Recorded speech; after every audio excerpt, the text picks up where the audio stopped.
Hi, it's Arlie. I'm going to do a flip through of my July 2022 Dori that's almost done and show you my setup for August. Let's see if I can leave it in the book this time. This is July 2022. This is a standard size Dori. It's an older one, very old. And I covered the little calendar that was in the front and I wrote out some gratitude. And then let me just flip through. So if you follow me on Twitter, you know that my father-in-law is on his deathbed. So that's been kind of stressful. Then when my husband was there, he's still not gone yet. My husband has been there with him. And while my husband was away, while I was alone in the house, we had a hailstorm and the hail broke through the window of my office. So it's been kind of a blurry week, and I'm a little late doing this, and here are photos of, so we got the hail on Wednesday, and for the life of me, I couldn't figure out what thing happened on which day, and I decided it doesn't matter. I mean, there's no timeline police that are going to come after me and say that photo wasn't taken on that day and how dare you. These are pictures from the news that I didn't take these two pictures, but here's a picture of the same storm from my driveway. We had big hail. I don't know if I have a picture of the broken window. I guess I better start Project Life again because it's getting to the point where I'm starting to have a story to tell. So I only have one day left, and I will write in it, and I have stickers and stuff, so I'll just go back through and try to fill in all the empty spaces, and I have empty space here.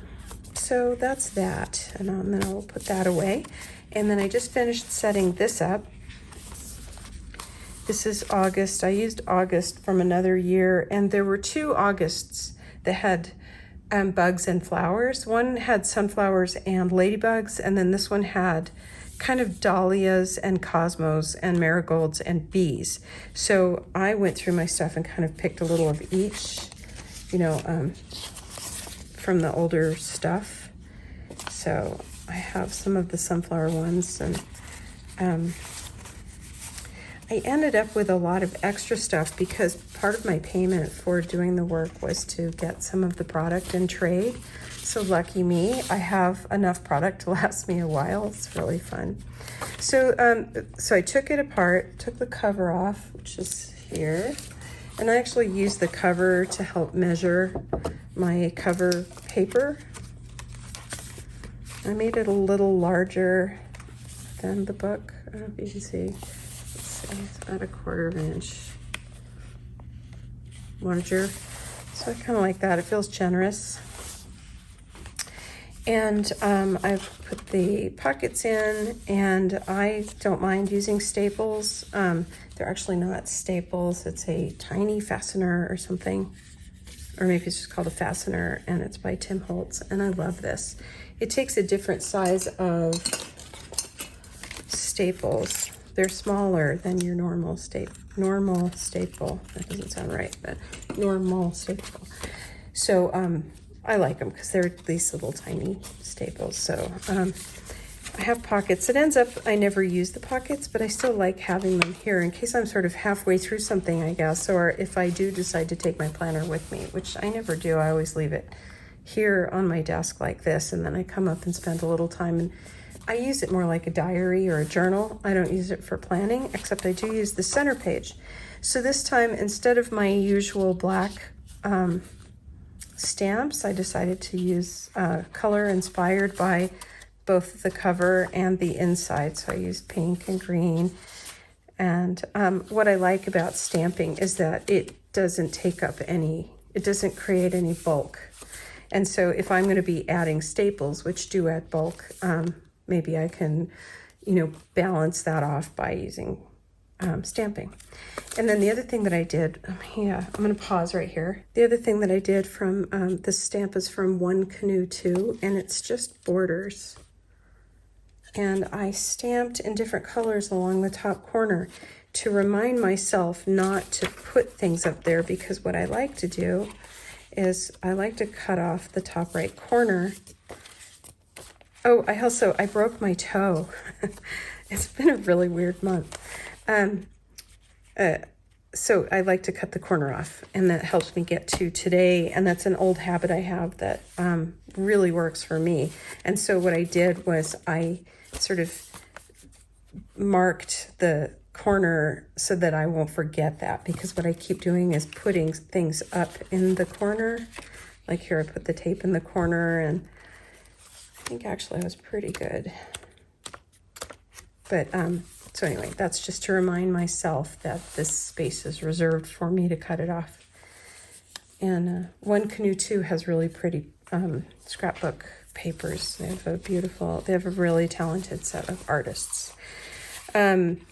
So that's it. So I just stamped in one color of pink the numbers, and then I stamped in the names of the days in a different color.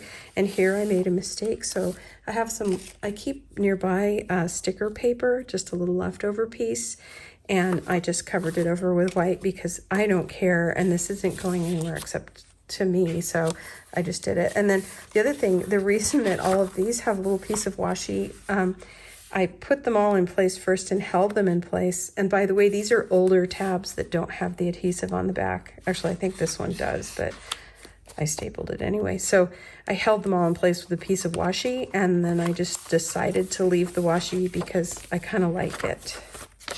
It feels like it goes with the kind of the Alice in Wonderland, I don't know, whimsical look. I love black. I love patterns in black. So I probably will end up writing in black. And also this calendar was off by a couple of days. So I used, one of the, wherever it is, the sticker sheets from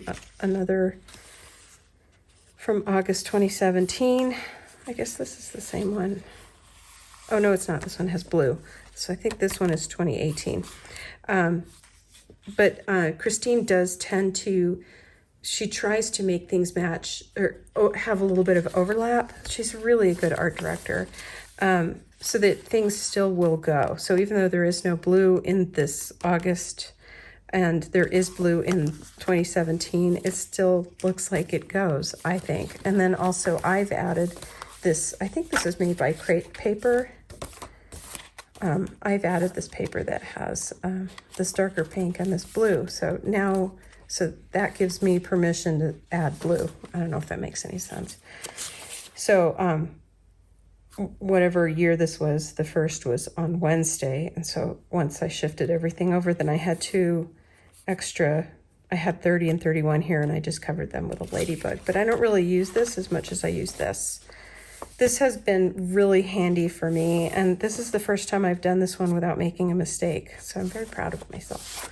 Usually I either draw a line too far, or I started doing it upside down because there's daisies on a daisy chain on the top and the bottom. Luckily I fixed that, because then these cups would have been upside down because I was doing it I did it. I take the book apart, I take the staples out, take the book apart, cut the cover, then I do this middle page first because it's easier to stamp when it's flat on the board here, and then I do this embroidery thread. So anyway, I almost did it upside down. This would have been upside down too. So that's it. Just stamped, and 31 days fits perfectly. Start at the back, and then I go this way, and then right around the center you should be around the 15th. Because if the month ends on the 30th, if this was the 30th, then you'd end up with the 15 here, and then go forward. And then that leaves you open pages in the front that you can use for, tracking things or whatever, note-taking, a gratitude list or whatever. So, but anyway, so that's it. I put these tabs in. I don't know if I'm going to write on them. Oh, I know what I was going to say. So I put I counted the weekends, and it kind of doesn't make sense because there's really only 4 weekends. And so I thought instead I'm going to shoot for 1 tab on each of the Mondays. So depending on whether the Monday was on the right-hand page or the left-hand page. So it goes Monday, and then it goes, Sunday. And then it goes Monday, Sunday, Monday. And then that way there's 1 tab per week. So that's just on a whim. I decided to do that so that I can flip to next week, and then the 3rd week, and the 4th week, and the last week. So that's it. Thanks for watching.